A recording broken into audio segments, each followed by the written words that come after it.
Le Mali se retrouve dans une nouvelle transition politique et en refondation, 30 ans après l'expérience mitigée du mouvement démocratique de 1991.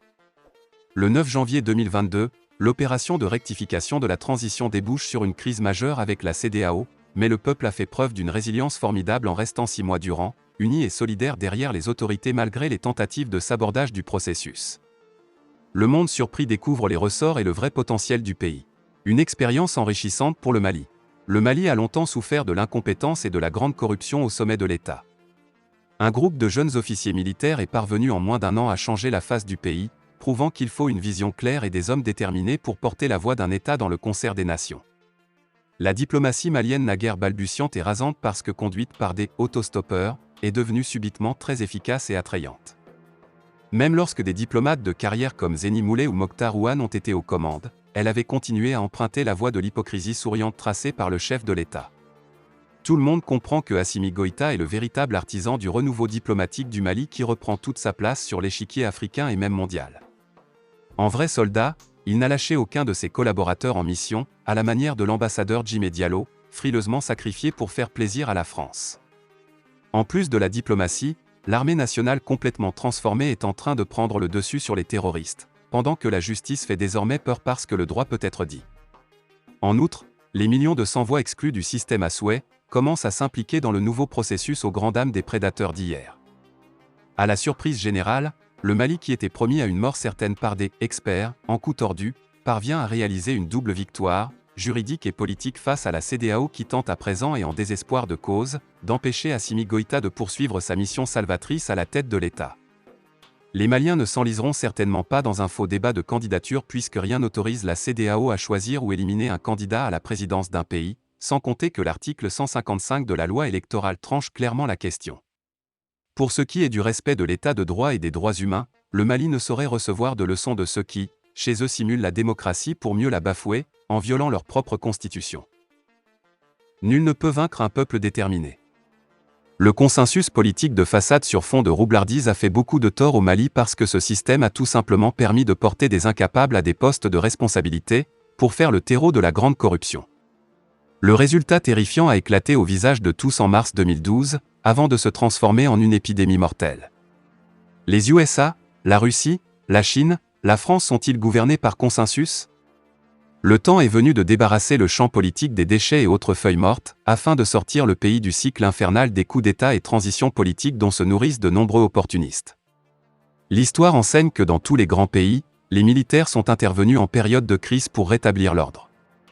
Le général de Gaulle n'a-t-il pas occupé la scène politique en France pendant une trentaine d'années, avant de produire le calamiteux franc CFA et la fameuse constitution de la Ve République qui continue de faire des ravages dans de nombreux pays africains ?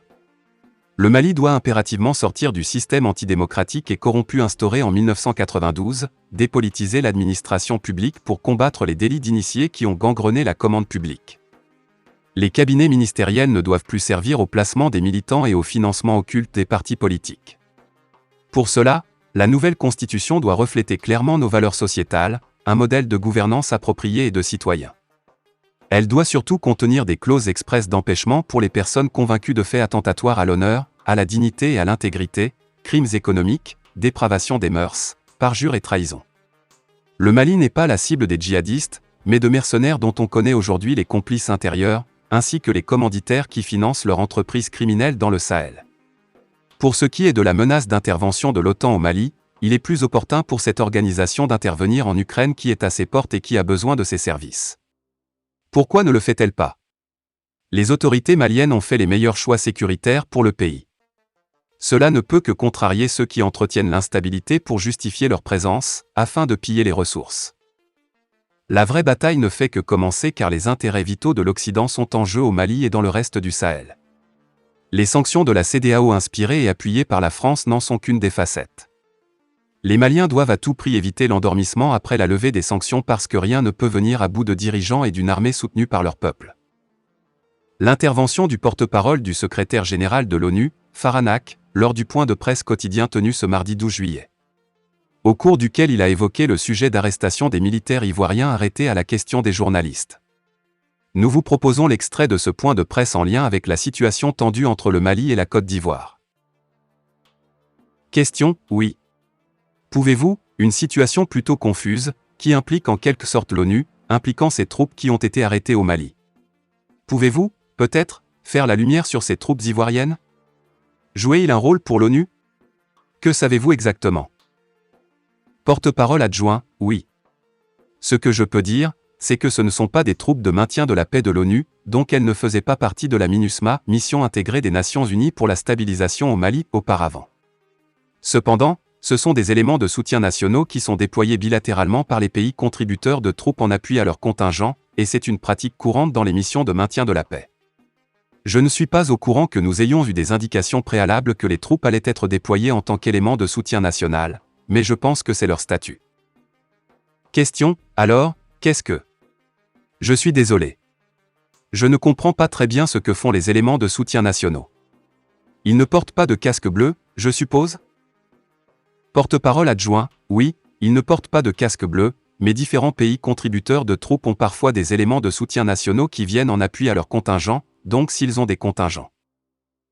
Question, sécurité ou base, sécurité de base? Que font-ils, quel genre de choses font-ils? Porte-parole adjoint, je ne sais pas quelles seraient les tâches. Ouais, il pourrait y avoir des tâches, y compris la sécurité. Mais, encore une fois, comme je l'ai dit, nous n'avions aucune indication auparavant que ces troupes allaient être déployées en tant qu'élément de soutien national. Donc, je crois que nous essayons d'obtenir des éclaircissements, et nous essaierons d'obtenir des éclaircissements à ce stade, mais... Question, alors, l'ONU négocie-t-elle avec les autorités maliennes sur cette question? Parce que ça a l'air d'être plutôt délicat. Porte-parole adjoint, nous allons, oui, nous sommes en contact et nous continuerons d'être en contact avec les autorités maliennes. Suite à l'arrestation de 49 militaires ivoiriens, suivi d'un communiqué du gouvernement et d'un autre du Conseil de sécurité de la Côte d'Ivoire, présidé par le président Alassane Dramane Ouattara, des esprits commencent à se surchauffer dans les deux pays via la presse et les réseaux sociaux. Nous avons remarqué avec regret des dérapages verbaux des vidéos du côté de Bamako aussi bien que d'Abidjan. La presse, de plus en plus, diffuse moult informations, souvent très contradictoires. La maison de la presse du Mali appelle à la responsabilité, au respect des règles éthiques et déontologiques pour ne pas envenimer la situation.